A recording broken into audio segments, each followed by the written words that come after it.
자, 오늘의 마지막 수업을 시작하도록 하겠습니다. 전 시간도 좀 많이 어려우실 거라고 생각이 됩니다. 왜냐면 발변전서 접지 설계 같은 경우는 여러분들이 오랜 시간을 들여서 이걸 이해를 해 주셔야지만 되기 때문에 좀 시간 할애를 많이 해드렸습니다. GIS 같은 경우도 사실 여러분들이 실무에 사용이 가능한 것들이거든요. 다. 아까 여러 가지 자료들을 다 보여드렸지만 저걸 가지고 다 돈을 벌고 있습니다. 다. 발변전서 그 계산서 하나 만들어주고 뭐 몇백만 원씩 받을 수도 있는 거고, 알고 나면 별게 아닙니다. 근데 이제 그런 부분을 이해하기 위해서 아까 보시면 뭐 2페이지밖에 안 되는데 안에 내용들은 꽤 많죠. 그래서 그걸 다 이해하실 필요는 없고 그 2페이지가 어떻게 나왔는지 정도의 개념과 이런 부분을 알고 계시면 되고, 나중에 필요하면 더 많은 부분을 보시면 됩니다. 근데 여러분들이 시험을 보는 데 있어서 100점을 맞을 필요는 없거든요. 60점만 맞으면 되니까 거기에 필요한 답안지를 쓰는데 주안점을 주고 공부를 하시기 바랍니다. 근데 그거를 뭐 아까 얘기했듯이 뭐 저거 한 문제를 가지고 30분씩 썼다. 점수 안 나옵니다. 25점짜리 문제이기 때문에 25점에 맞춰서 써주시는 걸 연습하는 겁니다. 나머지를 25점씩에 맞춰서 최대한 점수를 60점 이상을 맞게끔 노력을 해줘야지만 되니까. 나머지 시간 동안 이제 변압기 쪽을 볼 겁니다. 변압기 보호 방식, 변압기 열화 진단, 여자 드립전류, 변압기 이음 발생 원인 정도까지만 오늘은. 왜냐면 케이블은 케이블로 이렇게 묶어서 봐줘야 되고, 그 다음에 외부 사고 요인에 의한 절연 내력 시험하고, 그 다음에 단락 전류, 고장 전류 이런 부분은 그 뒤에 나올 텐데, 그것도 한 가지 맥락으로 같이 보셔야 되니까요. 그럼 한번 보겠습니다. 변압기 보호 방식은 여러 가지가 있는데, 먼저 변압기 사고가 뭐가 있냐 이거죠. 외부 사고도 있고 내부 사고도 있겠죠. 근데 여기 보시면은 지속적 과부하 과열 사고, 내부 부싱 사고, 여기 보면 과열이 있고 내부 부싱 사고가 있고, 뭐 가나다라 마바 이렇게 해가지고 나왔죠. 층간 단락 사고, 지락 사고들이 있다. 가장 큰 거는 이제 그러면은 사고가 났을 때 이걸 어떻게 보호를 할 것이냐, 정기적으로 보호할 거냐, 기계적으로 보호할 거냐 이거죠. 과열 같은 건 열이 나죠. 열이 나니까 충격이 나거나 뭐 이렇게 했을 때니까 정기적으로 그거를 환산해서 보기가 좀 힘들지 않습니까? 그래서 그건 기계적으로 보호하는 거고요. 아니면 단락이 일어났다든가 그러면 전류가 흐르겠죠. 층간단락이라든가 지락이라든가 그런 것들은 뭐 과부하 보호라든가 아니면 비율차동으로 보호를 하겠죠. 그래서 정기적 보호 장치에서 여기 보시면은 주보호하고 후비보호로 구성이 되어 있다. 주보호는 먼저 보호해야 되는 거. 낙하산도 주 낙하산 있고 보조 낙하산 있죠. 얘도 주보호는 뭐냐 이거예요. 변압기 내부에서 사고 났을 때 변압기를 보호를 해줘야 되니까 주보호는 빨리 동작을 합니다. 후비보호는 좀 늦게 동작합니다. 그런 식으로 보시면 되죠. 그리고 이제 그 역할들이 좀 틀려지죠. 주보호 같은 경우는 2단자형 비율차동 개전 방식이 주보호다 이거죠. 변압기 내부 단락 사고 시에 동작하는 게 87T입니다. 보통 그래서 T87이라고 해서 비율차동이라고 얘기하죠. 그 다음에 후비보호로서는 과전류 개전 방식 OCR로 보호를 하는 겁니다. 만약 그게 제대로 동작 안 하면 사고가 큰 사고 전류가 흐를 거니까, 왜 그럼 반응 속도가 참 차이가 나는 겁니다. 비율차동은 순시로 동작하고요. 과전류 개전 방식은 한시로 동작할 수도 있다는 얘기죠. 물론 이제 둘 다 순시로 동작할 수가 있습니다. 근데 이제 동작 시간 자체가 비율차동은 바로 접점이 나가는 거고, 이 과전류 같은 경우는 상황에 따라서 보조 릴레이를 통해서 뭐 접점이 또 나갈 수도 있고요. 그리고 왜냐하면 비율차동 같은 건 BCT에서 봤습니다. BCT라는 건 뭐냐, 부싱 CT거든요. 변압기의 부싱 안에 CT가 들어가 있습니다. 그렇기 때문에 거기서는 더 빨리 검출을 하겠죠. 그리고 이제 과전류 개전 방식은 어디에 CT가 달리냐, 차단기 2차 측에 CT가 달려 있습니다. 그러니까 아무래도 이제 거리가 좀 떨어지니까 조금 감도가 좀 떨어지겠죠. 그러니까 조금 더 늦게 동작할 거란 얘기입니다. 그렇게. 그런데 그거하고는 별도로 기계적 보호 장치가 있다. 그러면 여러분들이 아셔야 될 게, 정기적인 보호 장치에서 주보호는 비율차동 개전 방식, 후비보호는 과전류 개전 방식 또는 거리 개전기가 쓰여지기도 합니다. 거리 개전기. 자, 평상시 동작 원리는 이제 차동이기 때문에 여기 그림을 이렇게 그려놨습니다. 이건 뭐냐, 보시면은 여기서 외부 사고가 났습니다. 외부 사고가 나오면 이렇게 나가고 이렇게 나가니까 여기서 전류는 얘는 이렇게입니다. 얘는 이렇게죠. 그럼 얘가 이렇게 통해서 이쪽으로만 이렇게 흐른다는 얘기죠. 이쪽으로도 흐르고 이쪽으로도 흐르고 싶은데 얘 전류가 같으니까 안 흐르고 바깥으로만 흐르니까 이 가운데 동작 코일 쪽으로는 전류가 안 흐르기 때문에 동작을 안 한다는 얘기입니다. 근데 만약 여기 내부 사고가 나면은 얘 쪽으로 전류가 흐르고 얘 쪽으로 전류가 흐르죠. 그러면 얘는 반대 방향으로 흐르니까, 얘도 반대 방향으로 흐르니까 여기는 합전류가 이렇게 흐르겠죠. 그러니까 동작 코일에 전류가 흐르니까 얘는 내부 사고를 감지할 수가 있다는 얘기죠. 근데 이 CT가 어디냐? 이 부싱에 달려있거든요. 여기 부싱에. 근데 이거를 이제 보호하기 위해서 또 어떻게 하냐면은, 보호 범위를 넓히기 위해서 이렇게 차단기가 있죠? 그럼 차단기 2차 측에 여기 CT가 있고요. 요 CT를 여기다 이렇게 다는 경우가 있습니다. 이렇게. 그러면은, 얘는 보호 구간이 이만큼 늘어난 겁니다. 얘는 보호 구간이 이만큼 늘어난 겁니다. 그러면 보호 구간이 중첩이 되죠? 이렇게 쓰는 경우가 있습니다.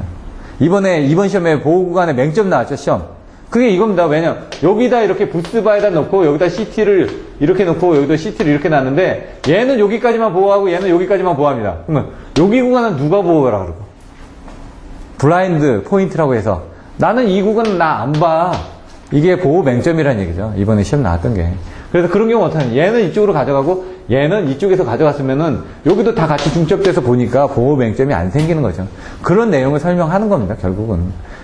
그러니까 이제 많이 보시다 보면 내용만 알면 그림을 가지고 말을 만들어내면 됩니다. 개념을 가지고. 얘는 그래서 여기 보시면은 1차 측하고 2차 측하고 이렇게 비율이 같으면 동작하지 않는데 뭔가 얘가 1일 때 얘가 3이 나왔습니다. 뭐 언밸런스가 나온 거죠.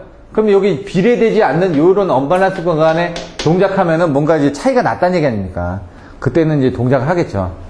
근데 그거를 이제 비율 차동 원리는 이거지만 실질적으로 이거는 발전기나 전동기 쪽에 해당되는 거, 변압기 쪽의 비율 차동 계전기는 이렇게 됩니다. 로셋, 하이셋이 있고, 하이셋은 보통 잘 안 쓰니까 로셋의 각도 한 번, CT에 대한 포화 부분 하나, 이렇게 해가지고 두 개, 여기 부분이 동작 영역이고 여기는 부동작 영역이 됩니다. 뭐 87N 같은 여기 이렇게 뭐 하나 더 있기는 한데, 요건 CT 포화에 대한 부분, 요건 비율 차동에 대한 부분, 요건 정상시에 대한 부분, 요건 과도시, 정상시, 요건 CT 포화시, 이런 식으로 이제 섹션을 나눠가지고 본다 정도만 알고 계시면 됩니다. 그냥 그림 그릴 때.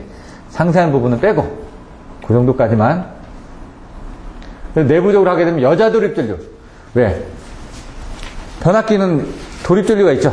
근데 여자가 되면서 도립이 됐냐? 여자 도립전류는 순간적인 여자씨의 도립전류고요. 근데 도립전류라는 거는 이제 시간이 좀 더 길어지는 거죠.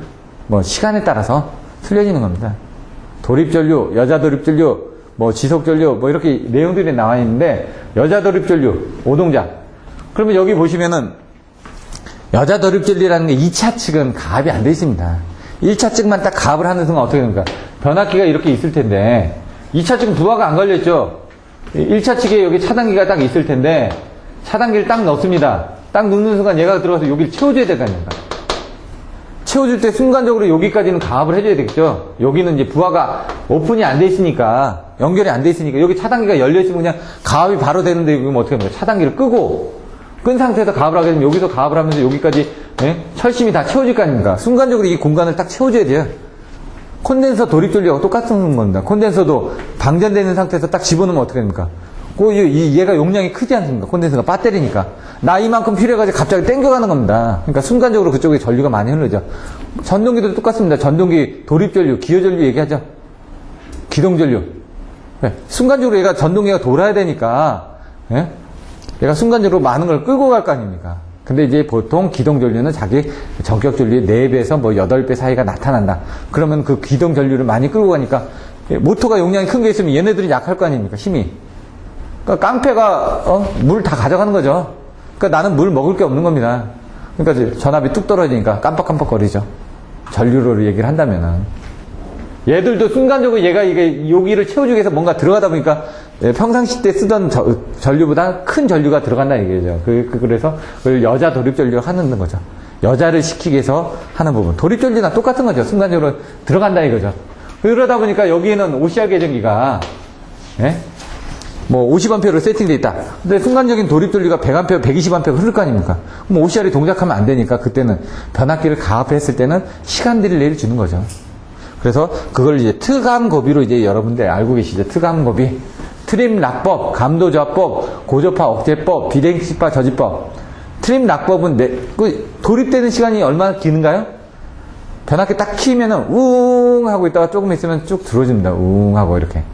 그럼 소리가 바로 그때 순간적인 여자 도립전류가 자화시키기 위해서 흐르기 때문에. 여기 보시면은 무부하 투입 시 여자 도립전류가 정적 전류 7, 8배가 흘러서 오동작을 유발한다. 그래서 감도를 줘한다. 얼마씩? 0.2초만. 순간적이니까. 0.2초만 너 동작하지 마 이거죠. 트림 낙법. 투입시 일정 시간 동안. 트감곱이라고 했죠. 트림 낙법. 일정 시간이 얼마냐 이거죠. 보통 한 1초, 2초, 뭐, 틀려질 수도 있고요. 상황에 따라서. 변압기의 특성에 따라서 틀리니까. 감도좌법. 감도좌는 그동안은 감도를 이렇게 딱 떨어뜨려지는 거예요. 왜? 초기에 피크치만 큽니다. 나중에 보시면은, 트감 고조파, 억제법, 비대칭파 저지법인데, 얘가 보시면은 변압기, 이렇게 나옵니다, 이렇게. 이렇게 2구조법만 있거든요, 이렇게. R상에. 그럼 S상이 어떻게 되는 거예요? 이렇게 나옵니다. T상이 어떻게 되냐? T상은 여기 이렇게 해가지고 이렇게 또 나옵니다, 이렇게. 틀리게. 세 상을 이렇게 찍어 놓은 걸 보면은, 그러면, 이런 식으로 이제 비대칭이 돼 있다는 얘기죠. 대칭이라는 건, 이렇게 이게 대칭이죠. 요걸 기준으로 보면은, 얘를 돌리면은, 얘나 같죠? 요걸 기준으로 보면 얘나 같죠? 근데 얘는 요걸 딱 기준으로 보면은, 가운데를 기준으로 보면, 얘하고 지금 틀리죠? 그래서 그게 비대칭파 저지법이 되는 거죠. 비대칭이 들어왔을 때, 얘는 여자 드립전류니까 너는 동작하지 말라라고 얘기하는 게 비대칭파법이라는 얘기죠. 위삼각 차이형 오동작. 이건 아까 얘기했던 각변이 dy 11 뭐 이런 거 있었죠. 1차 측은 대문자, 2차 측은 소문자, 3차 측은 중성선에 대한 n이 들어가면 결선이 됐다. n이. 아니면 마지막에 숫자는 1시 방향이다, 11시 방향이다. 거꾸로 했을 때 2차 측을 반대로 돌렸을 때 1시 방향이다, 11시 방향이다. 이걸 얘기하는 거죠. 그래서 옛날에는 위삼각을 교정을 했다는 얘기죠. 이 변압기 부분을 보시면요. 여기가 Y였고, 여기 델타 결선이죠? 요게 이제 델타 Y였을 때, 변압기의 결선하고 반대되는 CT의 결선을 해주셔야만 됐다는 얘기죠. 옛날에는. 지금은 어떻게 하냐? 디지털 보호 계정은 다 Y 결선 합니다, 둘 다. Y 결선하고 여기다 델타 Y의 각변이 넣어주면요. 알아서 얘가 YY 결선에서 알아서 위삼각을 보정해가지고 계산합니다. 근데 옛날에는 그런 게 없다 보니까 델타가 Y로 바뀌어지고 Y가 델타로 바뀌어져도 여기로 넘으면 여기다 인터포징 시트라는 걸 하나를 달아서 위삼각을 보정을 해줍니다. 이렇게. 그래서 얘 보면 T1은 뭐 2.7에서 뭐 8.4까지인가? 잘 기억이 안 나는데 이렇게 탭이 하나, 둘, 셋, 넷, 5개가 있으면 여기다 하나, 둘, 셋, 넷, 5개가 있으면 얘는 여기다 하고 얘는 여기다 하는 거죠. 아니면 반대로 얘는 여기다 하고 얘는 여기다 하는 거죠. 왜? 여기는 CTB가 100대 5인데요. 여기는 1500대 5거든요. 여기서 흐른 전류 부분을 이 2차 측에 5A로 맞춰주려면은 얘가 뭐 한 3.5가 나오고 얘가 한 4.5가 나왔습니다. 2차 측에 흐른 전류가 전격 전류로 비교했을 때 얘는 여기다 맷을 곱해져 있다. 한 4 정도를 곱해주고 얘는 한 3 정도를 곱해주면은 이거 곱하면 한 12점 몇 나오고 여기도 한 12점 몇 나오겠죠. 13.5가 나오겠죠. 그럼 맞아 떨어질 거 아닙니까? 그걸 이제 미스매치를 맞춰주기 위해서 이렇게 하는 겁니다. 여기다 인터포징 시트를 넣어가지고 요거의 탭 부분을 하나를 바꿔줘야 되니까 그걸 바꿔주기 위한 부분이 있는 겁니다. 지금 위삼각 고정돼주고. 근데 지금은 이런 거 전부 다 안 쓴다는 얘기죠. 디지털 계정. 근데 요렇게 물어보는 문제가 많이 나옵니다. 변압기.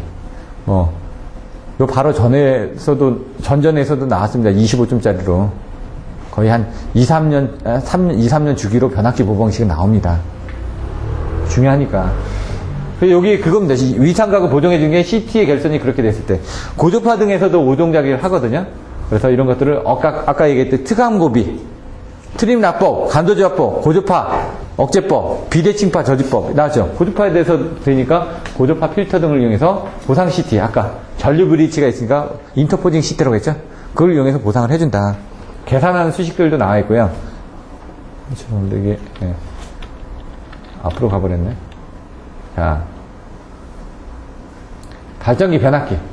변압기는 30% 정도 본다 이거죠. 왜? 아까 지금 CT가 틀려지다 보니까 오차가 많습니다. 원래 결선도 틀리고 권선도 틀리고 하니까 오차가 많으니까 한 30%에서 40%를 본다는 얘기죠. 발전기, 전동기 이런 것도 오차가 없습니다. 왜? 1차 측, 2차 측 CTB 똑같거든요. 그러니까 얘는 5%에서 10% 정도만 보는 거죠. 보조 변류기도 필요하죠. 근데 얘는 보조 변류기가 필요합니다. 1차, 2차에 CT의 변류비가 틀리기 때문에 어차피 그거 인터포징을 해서 보상을 맞춰줘야 된다는 얘기죠. 예, 결선 똑같이 해주면 된다는 얘기죠. 똑같이만 받아들이면 된다고요. 근데 얘는 왜? 델타 Y면 Y 델타라고 해도 Y 델타면 델타 Y로 해줘야 되고요. 감도 작게 가도 되는데 감도 높게 가야 된다 이거죠. 오차가 많으니까. 필요? 고조파 대체 불필요하다. 잡으니까 잡혀지는 하는데 네?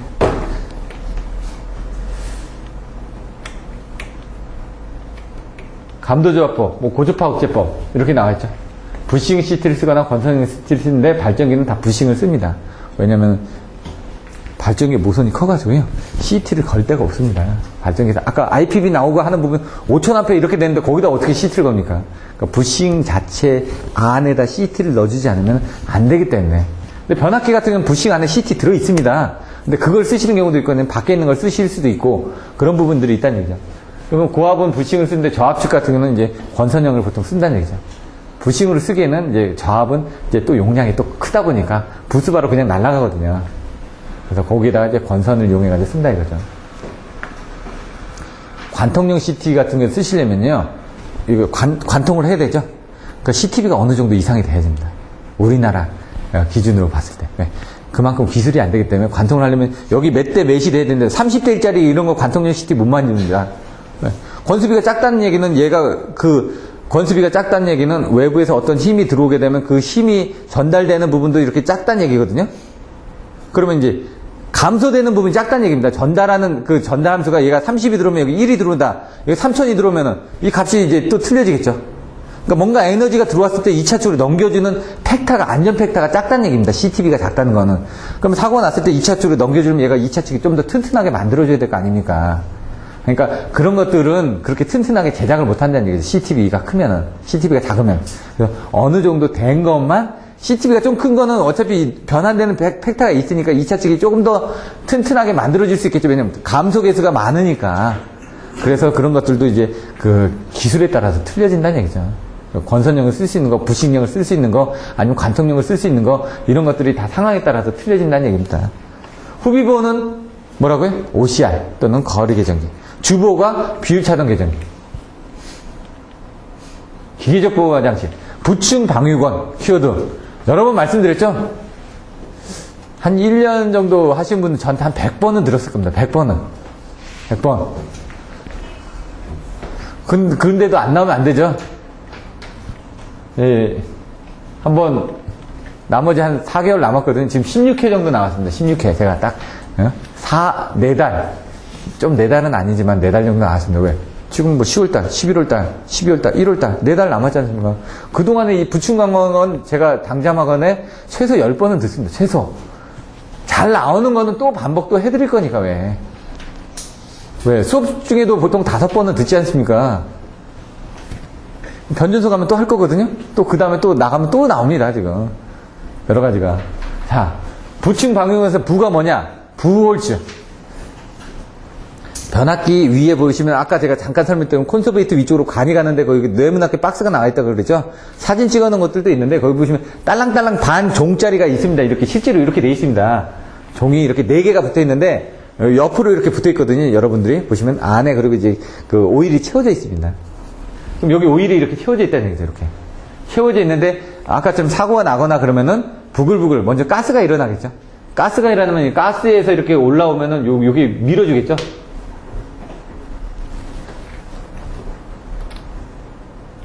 가스가 해서 올라오게 되면은 여기 밀어주니까 이 접점이 붙겠죠? 붙으면 이제 부울줄 릴레이가 한다는 얘기고요. 여기, 요거는 유량이 이렇게 흔들릴 정도가 아닙니다. 근데 폭발하면은. 그때는 유량이 옆으로 막 흔들리겠죠? 먼저 김부터 새죠. 왜냐면은, 여러분들이 보시면 어떻게 됩니까? 물을 끓이면 어떻게 돼요? 보글보글 해가지고 수증기 오다가 나중에 보글보글 하다가 넘쳐버리지 않습니까? 그러니까 부글부글 하면서 그거에서 접점 붙는 거고 이거는 넘칠 때 붙는 겁니다. 1단계는 경보고 2단계는 트림입니다. 그래서 얘는 콘서베이터 위에 이렇게 네모 박스 어느 정도냐면요. 요거 한 반만한 크기입니다. 요거 반만한 그런 게 달려 있습니다. 그런 내용입니다. 내용은 그러니까 그걸 전달하는 거니까 이게 약간 틀려도 상관없습니다. 위로 2개, 밑에 2개가 있으면 된다. 근데 숫자는 96입니다. 96 무조건. 왜냐면 사실 95까지, 이거는 94까지인가 번호가 정해져 있고요. 95부터인가는 사용자가 쓰기 나름입니다. 근데 96 부분을 보통 보면 96P라고 하면 96P, 충격, 프레셔. 96B, 부홀즈. 그 다음에 부충 방압 표현은 여기 없네. 충격 압력 계정은 충격에서 터질 때, 충격에서 이게 올라오는데 천천히 올라오는 거는 어떻게 됩니까? 여기 보시면 이렇게 돼 있는데 접점이 이렇게 있는데 천천히, 그러니까 압력이 천천히 올라오게 되면 얘가 이렇게 밀어지죠. 천천히 밀어오기 때문에 괜찮은데 이 사이로 구멍으로 압력이 빠져나가니까. 근데 압력이 세게 밀어지면은 압력이 세게 흐를 경우, 충격에서 압력이 세게 흐를 경우 얘 부분을 세게 밀어버릴 거 아닙니까? 이 부분은. 그러니까 압력이 빠져나가지를 못하니까 이 가는 틈새로, 요 가는 구멍 사이로 빠져나가지 못하니까 얘를 세게 밀어주니까 이거 밀어주면서 접점이 두 개가 붙는다는 얘기죠. 요 쇳덩어리는 올라갔다 내려갔다 하는데 이 테이퍼 축이 이걸 밀어주니까 이 시커멓게 그어진 부분이 위로 올라가서 이 위에 접점을 밀어버리게 되니까 떨어지게 된다는 얘기죠. 충격 압력 계정기는. 근데 그게 옆면에도 달려있습니다. 옆에도. 변압기 보시면 옆에도 있고요. 위에도 있고 그렇습니다. 방압변 같은 건 뭐냐면 맨홀 뚜껑처럼 서 있습니다. 그 위에. 그것도 아까 충격이 있으면은 얘는 떨어뜨리는 거고 방압변은 바깥으로 빼주는 겁니다. 어디냐면은 이렇게 된 것도 있죠. 방압변이 어떻게 됐냐면은 여기 이렇게 돼가지고 우산처럼 이렇게 달려있습니다. 이렇게 변압기 위에. 이렇게. 어떤 거는 이렇게 돼 있는 것도 있습니다. 이렇게 해가지고 이렇게 돼 있는 것도 있습니다. 왜? 압력을 빼주기 위한 거란 얘기죠. 그럼 이거 이렇게 쓴 거 뭐 어디냐? 보통 이 송유관 같은 데 가보면 이렇게 길거리 송유관 같은 데 가면은 이렇게 돼 있습니다. 압력이 이렇게. 예. 왜 중간에 압력이 때려지면 그걸 적절하게 조절을 해줘야 되거든요. 압력 밸브를. 그런 부분이 있는 겁니다, 지금. 화장실 같은 데 가도 위에 있지 않습니까? 이렇게 다. 예? 얘는, 이런 것들은 여기에서 이렇게 제어해주는 거, 여기는 이제 딸깍딸깍 하는 릴리즈 밸브가 있습니다. 그래서 뭔가 탁 하면은 그 릴리즈 밸브가 여기 이렇게 이런 식으로 뚜껑처럼 돼 있는데, 얘가 탁 밀면은 터지면서 옆으로 축 빠져나갑니다. 그런 리셋을 하면 얘가 다시 이렇게 딱 내려가게 돼 있습니다. 이렇게. 그런 옆에 밑에 딸깍딸깍 하는 스위치가 있습니다. 그걸로 쓰기 위한 거고, 얘들은 그냥 바람만 빼주는 거죠. 압력이 하게 되면. 그러면은 여기 이제 압력만 빠져나가나? 그게 아니죠. 여기 이게 어느 정도 차 있으니까 이게 빠져나갈 때는 여기 있던 오일도 빠져나가죠. 이렇게. 안 터지면은 폭발해버리니까. 여러분들 압력 밸브도 보시면 밥할 때 어떻게 됩니까? 딸랑딸랑 하지 않습니까? 이거. 압력을 안 빼면 터져버리니까. 그래서 옛날 압력 박석 같은 거 터지는 것들이 그겁니다. 안에 뭐가 막혀있거나 그러면 얘가 제대로 압력을 견뎌주지 못하니까 터진다는 얘기죠. 예를 들어 산에 가면 밥하면 잘 안 되죠. 돌을 올려놓죠. 왜? 압력을 높여주기 위해서. 눌러주면은 압력이 더 가해지니까. 그 안에 있던 압력이 빠져나오지 못하게 하려고 눌러주는 겁니다. 돌로. 자. 그리고 이제 부층 방 유건에서 유면 온도계, 건선 온도계. 유면 온도계하고 건선 온도계는 26자를 씁니다. 건선은 와인딩을 해가지고 W를 쓰고요. 그리고 그 유면 온도계는 26Q가 맞나요? 제가 좀 헷갈리는데 26O가 맞나? Q가 맞나요? 한번 또 보시죠. 그리고 아까 보여드렸죠. 옆에 이렇게 변압기 옆에 3개 달려가지고 빨간색 이 부분이 있다고. 근데 걔 부분이 보통 몇 도가 돼 있냐면 한 55도, 65도 이렇게 돼 있습니다. 왜? 주변 온도 40도를 기준으로 해가지고. 우리가 YA, EB, FHC 해가지고 얘가 B종이나 F종이나 이렇게 돼 있거든요. 그럼 120도나, 150도나, 130도나, 155도나 이렇게 돼 있습니다. 저런 종별이. 그러면 거기에 여유를 또 줘야 될 거 아닙니까? 예를 들어 120도라고 하면은, 주변 온도 40도 빼면은 80도죠. 80도는 터지는 겁니다. 그럼 80도보다 낮게 세팅을 해야 되겠죠. 그때는 65도라든가 60도, 55도라든가 이렇게 세팅을 해놓겠죠. 왜? 거기서 차단을 안 해주면 얘는 절연이 한번 나빠지면은 문제가 되죠. 술 먹다가 위궤양이 생겼습니다. 그럼 한 번은 괜찮겠죠. 여러 번 하다 보면 거기서 암이 생기는 거죠. 그러니까 예를 들어 그 대장 내시경을 봤는데 거기 용종이 생겼다 그러죠. 그러면 이제 그게 이제 잘하면 암이 되는 거죠. 얘들도 그런 부분이 계속 생기면 안 되니까 적정한 온도에서 끊어주려고 그런 것들을 작게 해놓은 겁니다. 유면 온도계, 유면지하식 경보가 나오고, 플로팅 부분에 대한 것들도 당연히 나오고, 온도에 대한 것도 나옵니다. 왜? 건선 안에 있는 거고, 건선이 돼 있으니까 정확하게 측정을 할 수가 있고, 유면은 한번 데펴지는 거 아닙니까? 걔는 온도가 좀 낮습니다. 그래서 건선 온도계 쪽은 온도가 좀 더 높고, 유면 온도계는 그 온도보다 좀 더 낮게 세팅이 돼 있을 겁니다.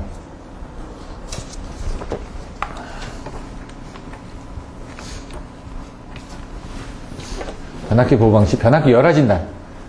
변압기도 이제 사람처럼 생각하시면 사선 상태의 진단이 있고 활선 상태의 진단이 있겠죠. 아까 GIS도 똑같죠. 사선 상태에서 진단에서는 뭔가 할 수 있는 게 맞습니다. 근데 활선 상태에서 진단해서 할 수 있는 게 제한되어 있습니다. 그러다 보니까 어떻게 되냐. 변압기가 살아있는 상태에서 물론 합니다. 유증가스 이렇게 빼내가지고. 근데 이제 조금만 빼내면 되죠. 그 부분은 시료를 채취를 하는 거죠. 시료를 채취하는데 살아있는 상태에서는 하기에는 좀 위험하죠. 가압돼 있는데. 그러니까 이제 잠깐 죽이고 나서 그 드레인 밸브 아니면 살아있는 상태에서도 드레인 밸브로만 이렇게 해서 빼면 됩니다. 왜? 요 밑에 맨 밑에 물 빼는 것처럼 이렇게 밸브가 있습니다. 드레인 밸브에 거기서 열면은 이제 빼낼 수는 있거든요. 그 안에 이렇게 당겨져 있는 것만 빼내면 되는 거니까 얘가 순환을 하게끔 돼 있으니까 어차피. 그래서 아까 보면 하이드란 같은 거 보셨죠? 아까 한전에서 변압기가 있고 거기 하이드란이라고 제가 있었죠. 여기 변압기가 이렇게 있는데 요 밑에 드레인 밸브가 있습니다. 여기 하이드란이라는 걸 달아가지고 얘가 이렇게 돌게끔 하고 여기서 온라인으로 감시를 하는 겁니다. 통신을 해가지고 여기 지나가는 거를 온라인으로 하는 게 하이드란이라고 해가지고 여기 효성에서 수입해가지고 판매하는 거 하이드란 이런 장비들도 있고요. 유증가스를 분석하는 건데 온라인으로.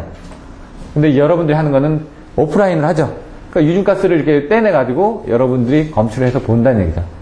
유증가스 왜? 보통 보면은 변압기가 열화가 되면요 안에서 층간이 있죠. 층간에서 단락이 일어나면 거기서 수소가스나 수소가 2000도에 나오는 거고 그 다음에 그 메탄 그러니까 탄소 끓음이 나죠. 왜? 아크가 생기면 끓음이 생길 거 아닙니까? 그게 C 성분 아닙니까? 그게 탄소입니다. 근데 이제 거기 수소도 생긴다고 그랬죠. 가스를 보면 그래서 C2H2, CH4, C2H6 이런 그게 메탄, 에탄, 뭐 에틸렌 뭐 이런 겁니다. 계열이. 그 가스가 그 안에 들어있는 겁니다. 그걸 이제 패턴으로 분석을 하는 겁니다. 왜냐면 보통 이제 온도에 따라서 나오는 가스의 양이 틀려집니다. 수소가 1800도 막 이렇거든요. 그럼 그 안에가 1800도로 이게 타고 났을 때 그 정도로 된다는 얘기죠. 근데 웃긴 건요. 수소가스가 발생되면서 얘가 소호작용이 있습니다. 수소가스는. 그래서 안에서 단락이 일어나죠. 그럼 아크가 발생하죠. 그 수소가스가 걔를 죽여줍니다. 아크를. 그러지기 때문에 이제 그 걔가 터지진 않고 그 수소가스 성분이 그 안에 녹아내려 있는 거죠. 그러면 이제 그걸 끓음도 있고 그 부분을 보면은 나중에 이게 얼마나 그 수치가 얼마 이상 나오면 안 되는데 그 부분이 나오면은 여러분 엔진오일 갈듯이 엔진오일 갈아주면 됩니다. 이거. 그럼 좀 수명이 늘어납니다. 유증가스를 분석해가지고 나쁘다. 그러면은 오일을 다 빼가지고 다시 진공 걸어가지고 집어넣어주면 좀 더 오래 갑니다. 엔진오일하고 똑같다고 보시면 됩니다. 변압기 내부 이상을 판단할 수 있는데 CO2 가스, 뭐 아세틸렌, 수소, C2H, 또 아킹이 일어나면 뭐라고요? 아세틸렌이나 이 수소 가스가 나타난다. 아킹이 일어나면. 아크가 뭐라고 그랬죠? 공기 중에 절연이 파괴되면서 불꽃이 나는 건데 얘도 불꽃이 나는 겁니다. 불꽃이 단락이 일어났으니까 층간 단락이 일어났으니까 그거를 뭐 토리첼리 진공법이나 도플러를 이용해 유증가스를 뺀다는 거 토리첼리가 우리가 배웠죠? 어디서 배웠죠? 수차에서. 예? 세계 연속의 원리. 그 다음에 뭐였죠?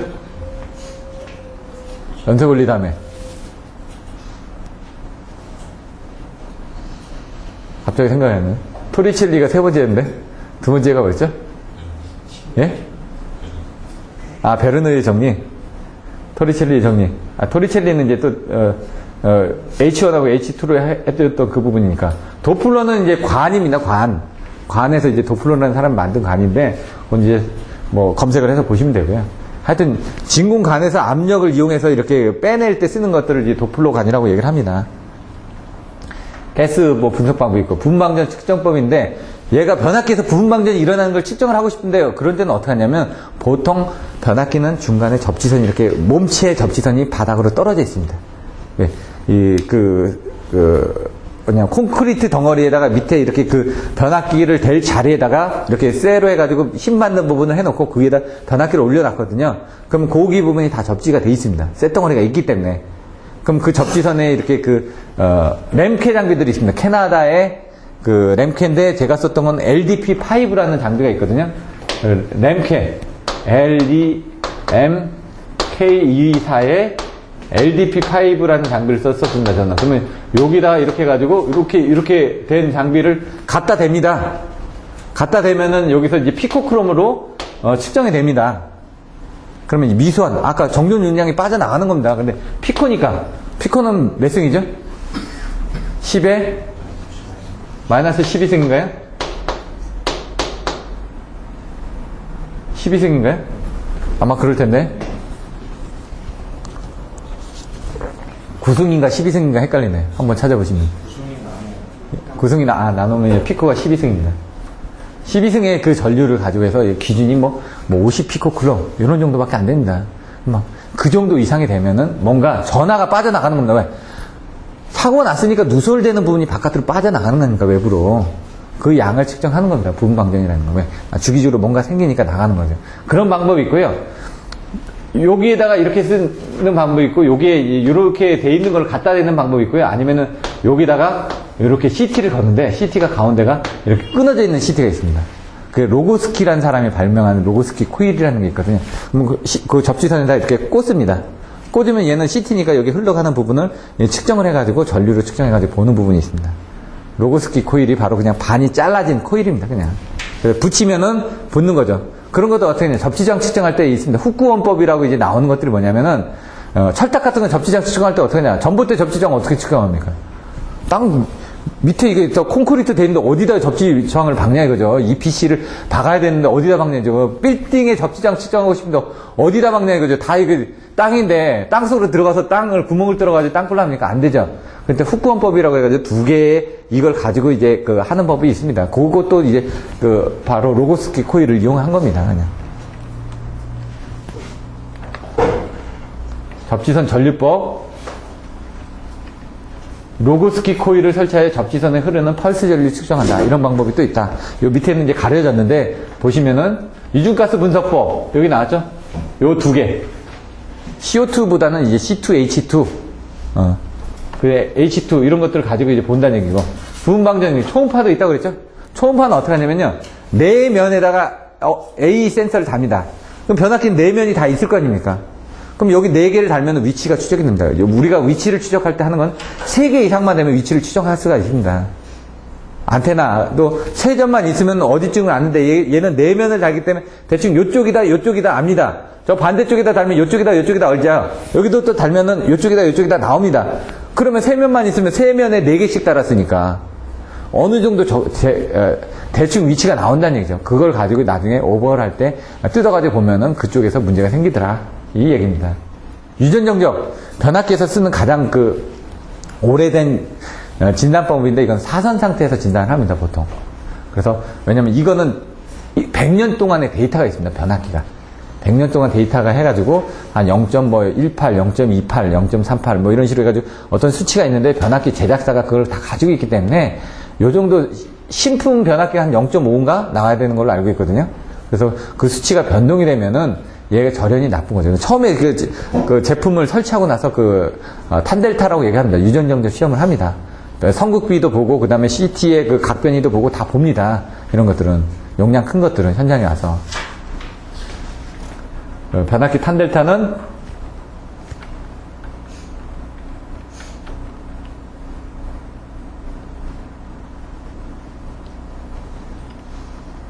더 먼저 나왔네. 여자들 비교까지. 변압기 탄델타는 권선 절연물 및 흡수값 밀집각은 관계가 있다. 나중에 보시면은 R하고 X 부분에 대한, R하고 C 부분에 대한 걸 가지고 합니다. 그래서 보시면은 여기 부분에 이제 요 각이 얼마나 됐냐 탄델타를 해가지고 요거를 사인 델타로 하게 되면은 이거분의 이거니까 요 값을 알 수가 있거든요. 근데 얘 값이 얼마인지 잘 모릅니다. 왜? 계속 변동하니까. 그래서 우리는 어떻게 합니까? 얘 값은 알죠? 그래서 얘 값분의 얘 값을 해가지고 탄델타로 계산하는 겁니다. 왜냐, 얘나 큰 차이 없거든요. 그래서 이제 사인 델타를 쓰지 않고 탄 델타를 쓰는 이유를 또 물어봅니다. 유정정접에서.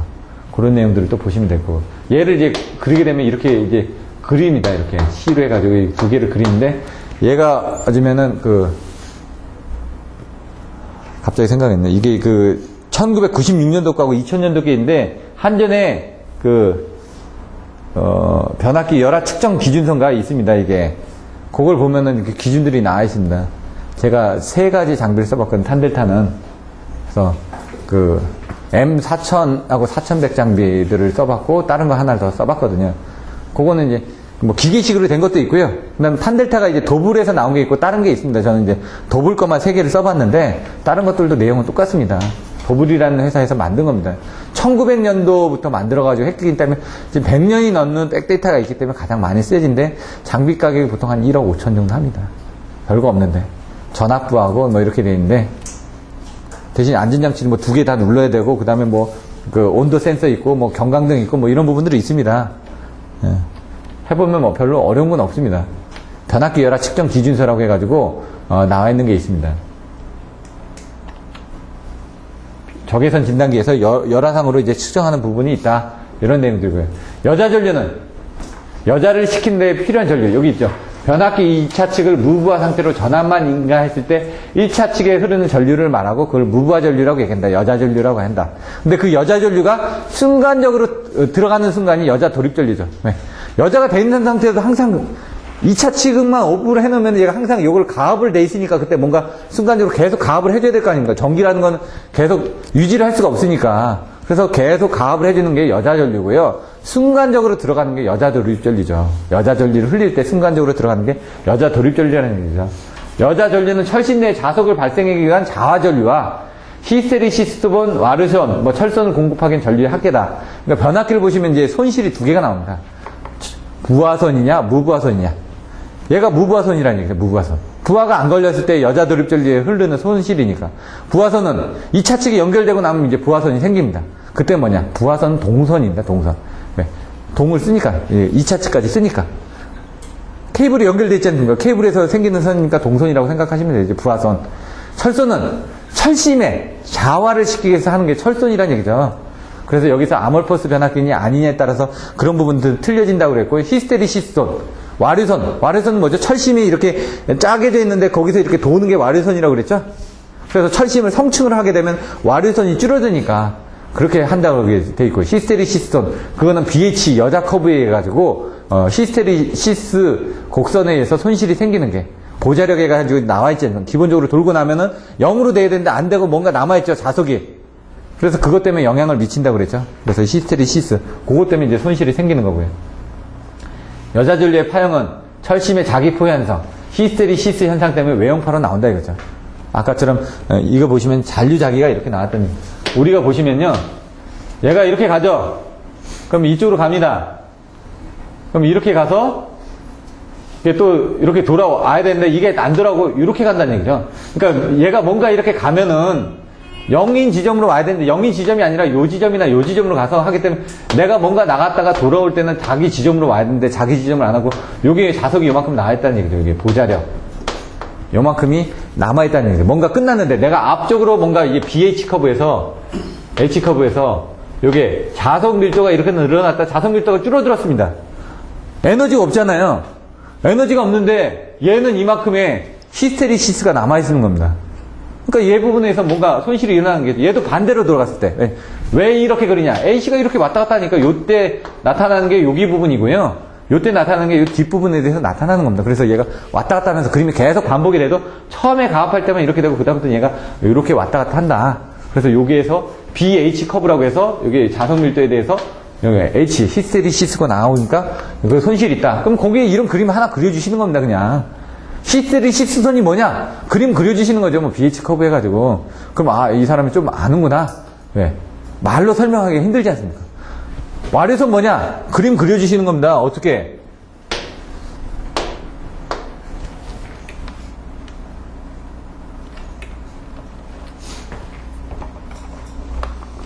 와류선. 변압기 철심이 이렇게 있다면서요, 이렇게. 여기서 와류되면서 생기는 손이 와류선이다. 그래서 그걸 방지하려면 어떻게 되냐? 성층 철심으로 이렇게 해준다고요. 변압기 보면 여기 쇳덩어리 옆에 이렇게 짜게 해가지고 막 붙여놓지 않습니까? 그럼 여기서 이렇게 와류선, 여기 와류선, 작죠? 이거 하나보다는 이게 작으니까 그렇게 쪼개서 넣어준다는 얘기입니다, 지금. 근데 여기 보시면 여기다 뾰족하게 이렇게 튀어나오기도 합니다. 여기서 없애주기 위해서. 왜? 얘가 이쪽으로 이렇게 돌아갈 거 아닙니까? 돌아가기 힘들게 끝에다가 이렇게 뾰족하게 해놓으면 잘 안 돌아갈 거 아닙니까? 거기서만 이렇게 또 돌게끔. 여기서만 돌고, 여기서만 돌고, 여기서만 돌게끔 이렇게 해놓고 중간에 또 끊어주기도 하고, 여러 가지 방법들이 있습니다. 여자 도립 전류는 순간적이라고 했죠? 여자 전류는 2차 측을 무부하로 한 상태에서 하는 부분이 여자 전류고, 여자 도립은 순간적인 부분. 그래서 아까처럼 이렇게 튀어오른다고 그랬죠? 그래서 변압기, 오동작하지 않게끔, 여자 도립 전류에 오동작하지 않게끔 쓴다라고 돼 있지 않습니까? 그 대책은 뭐라고요? 트감고비, 트림납법, 감도조합법, 고조파 억제법, 비대칭파 저지법, 왜? 이고주파 성분이 있으니까요. 아까 그래서 비대칭으로 나온다고요. 13579는 대칭 성분입니다. 13579는. 짝수좌포는 비대칭파 성분이라는 얘기죠. 그게 있기 때문에. 여기에 그래서 이제 필터들을 집어넣었다 이거죠. 여자 조립전류의 발생 메커니즘은 이제 전류가, 이건 자석이고, 이게 전압인데, 그 자석 때문에 이렇게 잔류자기가 없고, 전압이 파고치에 도달하는 점에서 L 성분에 대해서 뭐 이렇게 올라간다, 뭐 이렇게 돼 있는데, 요거는 이제 그림을 한번 보십시오. 시간 관계상. 여자 조립전류의 크기는, 요거는 이제 마지막에 이렇게 써주기도 합니다. 여기 이것도 모범 답안에 속하는데요. 요걸 좀 더 자세하게 설명된 것들도 있습니다. 요걸 좀 더, 이렇게 쓰니까 좀 잘 안 보이죠? 근데 그걸 정리를 한 자료들이 있습니다. 딱 보면 변압기 용량이 큰 거보다 작은 거에 그 영향이 크다는 얘기죠. 크면은 얘가 아까처럼 크니까 빨리 커진 만큼 또 빨리 감쇄를 합니다. 얘가 작으니까 감쇄하는 부분이 없이 일정량이 어느 정도 필요하니까 여자들은 작은 게 더 크고요. 또 그러니까 저압에서 고압으로 올릴 때하고 고압에서 저압으로 내릴 때하고 틀립니다. 그러니까 이게 강압식이냐 승합식이냐. 보통 고압에서 저압으로 내리는 거는 그렇게 크지가 않습니다. 근데 저압에서 고압으로 하는 것들이 틀려진다는 얘기죠. 열간압연, 냉간압연 이런 것들. 열을 가해서 한 거는요. 얘가 그 규소강판이 천천히 식으면서 어떤 분자 균일할 거 아닙니까? 그래서 아까처럼 이걸 채워지는 부분들이 일정하게 채워질 수 있는 공간이 생기는데 냉간압연을 하게 되면 갑자기 탁 냉간을 시켰으니까 결정이 막 짜게져 있을 거 아닙니까? 짜게져 있으니까 얘가 그걸 채우는데도 아까 공간이 여러 개 있으면 통통통통 이렇게 넣어주면 돼요. 어떤 건 크고 어떤 건 작고 하니까 이쪽에는 많이 넣어줘야 되고 이쪽에는 조금 넣어줘야 되고 막 이렇게 그냥 밸런스가 흔들어질 거 아닙니까? 그래서 얘 같은 경우도 여자 시킬 때 이제 조립전류가 더 많이 들어간다는 얘기죠. 그리고 이 밑에 보시면 고압 측에서 할 때하고 저압 측에서 할 때고 저압 측에서 투입하는 게 왜? 고압에서 저압을 하면 떨어지는 거니까 상관없는데 저압 측에서 고압 측을 할 때는 얘가 뭔가 힘이 센 거를 2차 측을 넣어줘야 되는 거니까. 더 에너지를. 그래서 그렇게 승합하는 부분이 더 힘들다. 여자 조립전류가 더 많이 발생한다. 요 세 가지 조건이 있다. 용량 그리고 뭐라고요? 강판의 규소강판의 형태, 제작 형태. 그 다음에 고압측이냐 저압측이냐 승합이냐 강압이냐 요 세 가지에 따라서 여자 조립전류의 크기가 틀려지기 때문에 그런 것들을 잘 해라.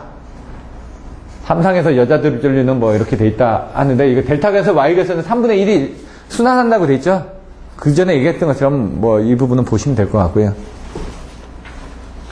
765 예방진단 시스템. 변압기 이윤까지는 해야 되니까 시간 관계상 빨리 하겠습니다. 765 예방진단은 큰 내용이 없습니다. 여기 보시면은 TR이라든가 GIS 같은 거 어떻게 하냐. 컨트롤 룸에서 이런 거 변압기 같은 거 아까 설명드렸죠. 하이드란에서 가스 본다. 그리고 부분방정, 고주파나 초음파 센서를 이용해가지고 본다. 온도를 본다. 유면계를 본다. OLTC는, 온로드 탭 체인저 같은 경우는 전류 센서나 동작 시간을 본다. 팬 같은 경우는 CT로 이용해가지고 거기 흐르는 전류라든가 이런 것들을 본다. 변압기는. 온도 쪽인 부분을 좀 많이 봅니다. 변압기는. 얘가 과열되면 안 되니까. 기계적인 부분에. 근데 이제 사고적인 부분은 아까처럼 가스라든가 사고가 났을 때 그 가스에서 동작하는 부분을 본다는 얘기고요. GIS 같은 경우는 HS, GS, 하이스피드 그라운드 스위치로 해가지고 뭔가 사고 나면 빨리 제어를 해줘야 되니까. 그 다음 부분방전 똑같은데 여기 UHF라는 부분. UHF는 뭐냐? 울트라 하이 프리퀀시입니다. 초고주파를 해가지고 이거는 제가 써봤는데 일본의 니신 장비를 이용해가지고 요만한 박스 같은 거를 들고 가서 이렇게 줍니다. 그러면 이제 센서를 3개를 씁니다. 이제 외부에 노이즈 센서를 하고 여기를 감습니다. 감으면은 외부에 노이즈가 타고 들어올 수가 있거든요. 왜냐면 고주파수니까 그 안에서 사고가 나면은 주파수가 바깥으로 나옵니다. 아까 분방전이 되듯이 뭐 되듯이 안에 있던 성분들이 바깥으로 나오는데 그때 외부에서 들어오는 노이즈와 비교해가지고 필터링을 하는 겁니다. 왜? 외부에서 들어오는 노이즈하고 얘하고 간섭을 일으킬 수 있기 때문에 그걸 빼고 요 원래 신호만 가지고 비교를 하는 겁니다. SPCS 가스는 여기다가 CC형에다가 뭘 넣어가지고 뭐 가스를 빼서 보기도 하고 한다는 얘기고요. 피레기 누설 전류 같은 경우는 아까 접지선에 CT를 가가지고 로그스키 코일 해가지고 이제 보기도 하고요. 아까 피레기 카운터 보셨죠? 그 카운트 될 때마다 얘가 몇 번 카운트 했나 보는 거죠. 차단기 동작 시간, 이건 동작 시간이 어느 정도 이상 되거나 그러면 이 수명하고도 관계가 돼 있기 때문에 이런 부분을 가지고 나중에 예방진단입니다. 말 그대로. 여러분 건강검진 왜 합니까? 1년에 한 번씩 혈압 측정하고 뭐 위내시경, 대장 내시경 하면서 추이를 보지 않습니다. 근데 대장 같은 경우는 5년에 한 번 하라고 그러거든요. 왜? 너무 늦게 진행이 되니까. 근데 위내시경은 매년 하라고 합니다. 왜? 빨리 진행이 되기 때문에. 워낙. 뭐 3, 4호 위에서 대비돼서 이런 것들은 뭐 광 케이블을 이용해가지고 서브스테이션 오토메이션 변전소 자동화 쪽으로 해가지고 많은 부분을 하고 있다라는 그런 내용들을 좀 써 나가시면 됩니다. 뭐 요즘은 변전소 자동화가 되어 있기 때문에 광 케이블을 사용해서 뭔가 제어를 하고 있습니다. 마지막으로 변압기 이음 쪽 할 텐데요. 이음 발생까지만 하고 끝낼 겁니다. 이음이 왜 나왔냐? 이상한 소리가 난다는 얘기죠. 지지직하고. 보통 보면 징하는 소리 난데, 왜냐면 철심이 자아되고 나서 2차 측이 부하가 안 걸렸기 때문에 어느 정도 소리는 납니다. 근데 얘가 어떤 부분이, 왜냐면 철심이 이렇게 붙어 있지 않습니까? 그러면 이제 진동에 의해서도 나겠죠. 그래서 이런 것들 나중에 보면 줄이는 방법이 이제 바닥에다가 그 뭐 고무 같은 거, 코르크 같은 거 이렇게 박힌 같은 거 대고 이런 부분들도 있습니다. 왜 전류가 흐르면서 자기장이 생기고 거기에 대해서 이런 것들이 그 철심 붙어져 있는 거에서 접촉이 안 좋거나 그러면 소음이 날 수도 있다는 얘기죠. 그래서 철심, 규소광판의 자기 외진동, 철심 접속 부분 및 철시간 자기력에 의한 진동. 아까 이렇게 붙어있는 부분이 자기력에서 진동이 생긴다고 그랬죠? 이게 워낙 많이 붙어있기 때문에 거기서 이제 따닥따닥 붙어서 나는 소리들이 이제 커지는 거죠. 증폭이 되는 겁니다. 권선 사이의 전자력에 의해서 진동이 생기기도 하고. 왜? 여기도 있고 여기도 넣어놨는데 얘가 이렇게 에너지가 가해지면 왔다 갔다 하면서 부딪히면 소음이 날 수도 있다는 얘기죠. 그리고 냉각장치, 팬에서도 날 수가 있고, 철심 본체, 방열기 등에 날 수도 있고. 근데 그런 것들은 크지는 않은데, 요 철심에서 나는 소리 때문에 그게 윙하고 이제 귀찮게 들리죠. 윙하고. 금속 부분의 조인 분족, 진동, 건물의 공진 반사. 왜냐면 얘가 지금 소리라는 부분이 주파수 대역이 있는데, 요 어느 공간에다 듣느냐에 따라서 다 틀려지거든요. 그래서 신기한 것들 보면은, 이제 그 주파수대가 여러 개가 합쳐지다 보면은 가청 주파수대로 크게 나타나는 경우도 있습니다. 이음 발생은 제작소에서 철심의 자석 밀도를 낮추는 겁니다. 왜? 자석 밀도가 많다는 건 에너지 밀도가 크니까 거기 외부에 미치는 영향이 커진다는 얘기 아닙니까? 그래서 아까 보면은 자석 밀도에서 파형이 외형파가 나온다면서요. 외형파가 나온다는 건 찌그러진 파형이거든요. 찌그러졌다는 건 뭔가 이게 정상적으로 되지 않고 뭔가 건드려진다는 얘기예요. 뭔가 한 번씩 이렇게 툭툭 건드리면 그때마다 뭔가 툭툭 건들 때마다 소리가 나겠죠. 예, 이런 자석 밀도에서 자기 외형으로. 자기 외진동 똑같습니다. 외형으로 해가지고. 그래서 철심 재료에서 이방성. 아까처럼 이제 균일하게 돼 있는 부분들을 여러 개의 규소광판으로 나눠지게 되면 또 틀려진다는 얘기죠. 성층을 하는데 거기에 성층 철심에 관련된 재질을 틀린 걸 쓰는 겁니다. 쇳덩어리를 쓰는 게 아니라 쇳덩어리도 여러 가지가 있습니다. 페라이트도 있고 여러 가지 그 재질들이 있죠. 그래서 그게 뭡니까? 아몰퍼스라는 재질을 쓰면은 손실이 줄어들죠. 그 철심의 특성이 틀려지니까. 그 아몰포스 철심을 쓴다든가 아니면 페라이트를 쓴다든가 여러 가지 그 자석 밀도가 틀려지는 철심을 쓰면 된다는 얘기죠. 철심 구조도 틀려지게 한다는 얘기죠. 작게 한 거는 소음이 더 많이 납니다. 오히려 크게 한 게 더 낫다는 얘기죠. 작게 한 거는 그만큼 접속 부분에서 얘가 움직일 수 있는 힘이 더 많을 거 아닙니까? 작으니까. 큰 거는 얘가 움직이기 힘들지요. 그런 뭐 구조라든가 아까처럼 앞에 뭐 삐쭉삐쭉 튀어나오게 한다든가 여러 가지 접속하는 부분을 틀리게 할 수도 있고요. 방진 지지대 밑에다 설치를 하면 되죠. 고무를. 그러면 얘가 철심이 진동하는 부분이 어느 정도 밑에서 받쳐주니까 소음이 덜 나겠죠. 저잡은 변압기, 뭐 장애물에 의한 대책, 음원 밀폐, 인적가하고 충분을 격리한다. 근데 이런 것들은 뭐냐면 이제 외부에 노출되어 있는 경우.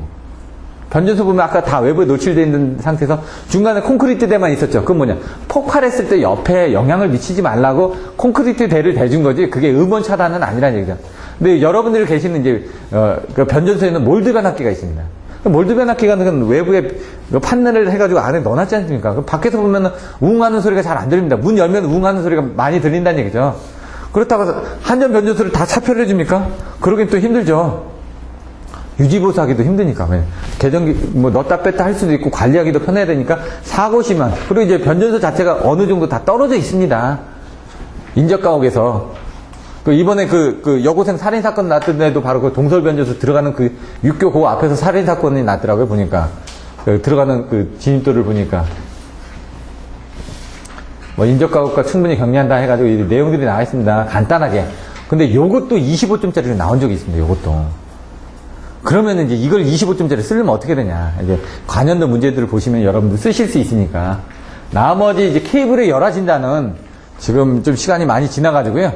다음 주에 할 겁니다. 그래서 케이블 쪽, 그 다음에 보호대책 쪽, 그 다음에 사고탐지 쪽, 그 다음에 절연 내력 시험, 단락전류, 그 다음에 고장전류, 뭐 이렇게 나와 있습니다. 표를 한번 보고 오십시오. 오늘은 사실상 GIS하고 발변전소 접지 설계를 좀 많이 설명드렸습니다. 왜?